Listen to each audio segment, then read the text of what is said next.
¿Cómo estamos por casa con María Eugenia Mome, presidenta del Consejo de la Prensa? María Eugenia, hemos descendido al puesto 33 según Reporteros Sin Fronteras y este deterioro del trato a los periodistas es muy preocupante. ¿Cómo ven, digamos, qué te parece esta cifra que muestra cómo estamos, pasando los periodistas de mal en este país? Buenas tardes, Paola, te agradezco mucho la invitación. Nosotros estamos justo regresando de un evento que ha propiciado la Embajada Británica con el programa de Naciones Unidas, donde hemos expresado que consideramos como Consejo de la Prensa que hace 18 meses el retroceso en la libertad de prensa y expresión en el Perú es notorio y sobre todo en relación a la seguridad de los periodistas. Hemos hecho notar que en octubre del año pasado estuvimos en Madrid en la conferencia anual de la Sociedad Interamericana de Prensa, donde dimos a conocer que en ese momento, por el lado del Ejecutivo, que estaba presidido por el presidente Pedro Castillo y el premier Aníbal Torres, los ataques a la prensa eran permanentes, era estigmatizada en cuanto estos consejos de ministros descentralizados se daban como una prensa mermelera, como una prensa cínica, corrupta, que defiende los intereses de las élites, que estigmatizaba al periodista. Por lo tanto, muchas veces estos periodistas en el interior del país han tenido serios problemas para poder hacer la cobertura y la información de las noticias porque eran agredidos por la población. Además, hemos hecho notar que a partir del golpe de Estado del expresidente Castillo, en el marco de las protestas que se dieron, los periodistas han sido, el 60% de los ataques hacia los periodistas ha venido de las fuerzas del orden.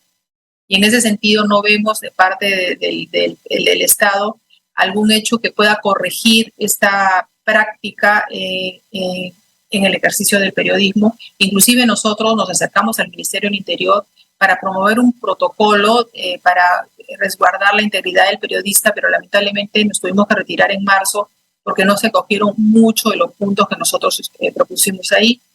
Y ahora, para como coronar, en marzo hay 3 proyectos legislativos que atentan también contra la libertad de prensa, como es el exigir que todos los periodistas que trabajen en radio y en televisión tengan colegiatura, el aumentar la cuota del 10% al 30% de la producción nacional bajo el paraguas de incentivar el folclore, la música emergente, con un vacío muy grande, que además permite que si una medio de comunicación no lo cumple, se le pueda retirar la licencia. Y el caso más grave es el de que pretender que la pena por difamación se incremente de 3 a 5 años. Eso significa que ya no pasaría de una prisión suspendida, sino de una prisión real efectiva.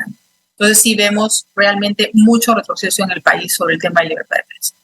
Claro, mucho retroceso y las autoridades, digamos, tanto Congreso, gobierno y partidos políticos no tienen ningún consenso para oxigenar o hacer un mejor espacio, un ecosistema para los periodistas en este país. Otro de los hechos que señala, digamos, que señalabas en esta exposición en la Embajada Británica es que ustedes se retiran de la discusión del protocolo que se quiere hacer a los policías porque se quería obligar a los periodistas a colegiarse y ponerse en lugares como, digamos, no sé, durante una marcha dicen los periodistas van acá y la gente va por acá y la cobertura va por allá. Ustedes, cuando se fueron, dejaron muy claro su punto de vista, ¿no es cierto? ¿Qué debería pasar para que, si se retoman las protestas, los periodistas no vuelvan a ser parte, digamos, de la lista de heridos? María Eugenia. Bueno, esto pasa, Paola, porque el gobierno tenga la voluntad política de que se generen estos protocolos de seguridad. Nosotros hicimos como 7 pedidos, de los cuales casi ninguno fue tomado en cuenta, pero lo que nosotros vemos desde el Consejo de la Prensa y de los otros gremios con los que trabajamos de manera muy cercana, como son la Asociación Nacional de Periodistas, como es CIPIS, o la Sociedad Nacional de Radio y Televisión, es que no existe la voluntad política de que exista un protocolo que permita al periodista ejercer su función sin que su vida corra peligro. Ustedes como Consejo de la Prensa tuvieron reuniones con la presidenta Dina Boluarte para hablar de su preocupación, digamos, que tienen los periodistas en Lima, pero sobre todo en regiones donde la pasan peor que los periodistas de Lima al cubrir las protestas. ¿Cómo fue esa reunión con la presidenta Dina Boluarte? La reunión con la presidenta fue cordial, fue al inicio, muy al inicio de su gestión, donde le planteamos todos estos preocupaciones que teníamos dentro del Consejo. Lamentablemente eso ya se desbordó con las protestas y ya no pudimos tener ningún tipo de coordinación con ella al respecto, ¿no? La inestabilidad del país se volvió tan crítica que ya no dejó espacio para poder seguir conversando con ella. Otra de las preocupaciones que tienen ustedes como Consejo de la Prensa es el tema de la desinformación.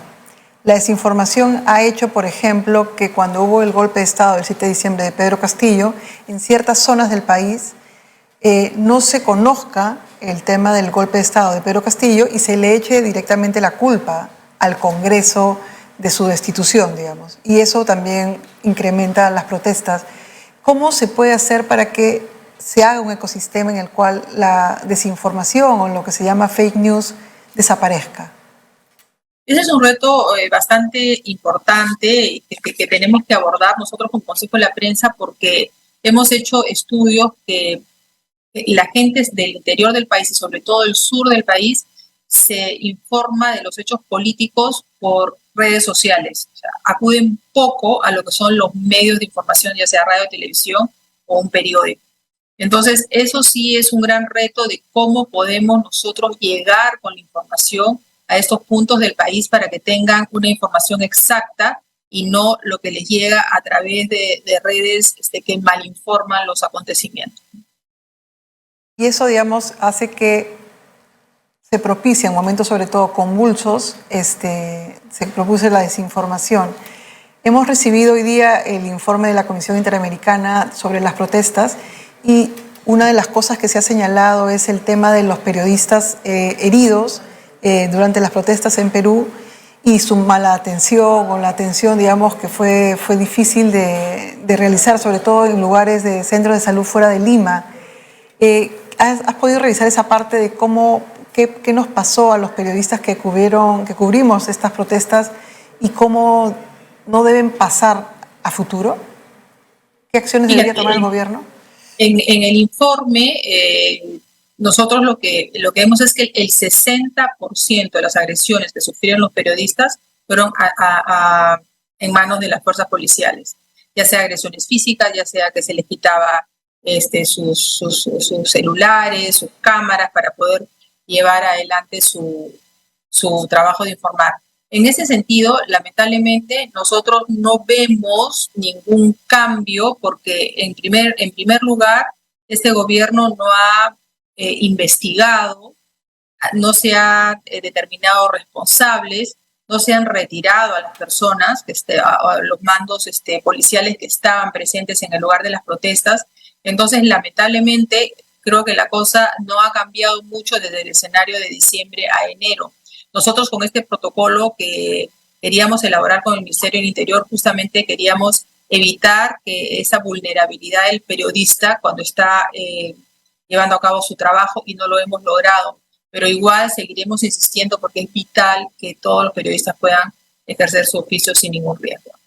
Uno de los hechos que también resaltaste en esta exposición en la Embajada Británica fue estos insultos, ¿no?, que hizo el primer ministro Aníbal Torres a Sol Carreño, señalando que era mala madre, ¿no?, mala madre o de mala entraña, porque en vez de criticar, digamos, sus ideas, en el caso de periodistas mujeres se ataca a su familia y se ataca a su cuerpo y a su entorno.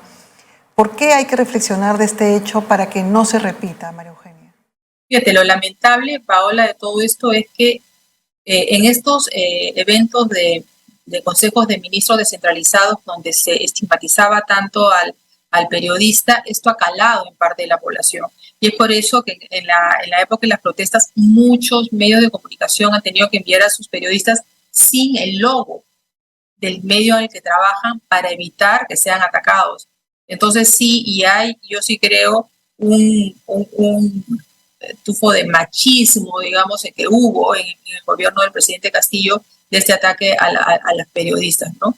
Entonces sí es lamentable porque todo lo que se hizo el año pasado en el caso del expresidente Pedro Castillo ha calado y tenemos que ver la forma nosotros de cómo los ciudadanos entiendan la importancia de la libertad de expresión, de la libertad de prensa, del trabajo de los periodistas, de la capacidad que tienen de informar, de fiscalizar, de opinar, que ha sido muy mellada en el gobierno anterior. Una última pregunta era, ustedes están ahorita yéndose, digamos, todavía no se ha dado la reunión de Sociedad Interamericana de Prensa y hay muchísimos retos, pero uno de los retos principales es la formación. Yo quisiera preguntarte ya no como Consejo de la Prensa, sino ya como parte de la Fundación MOME, ¿cómo están trabajando para formar a los periodistas, digamos, a varios niveles para que esto ayude y redunde en una mejor información en el país? Bueno, a través de la fundación que la preside Estela Mome, que es mi hermana, lo que se está haciendo es talleres, sobre todo al interior del país.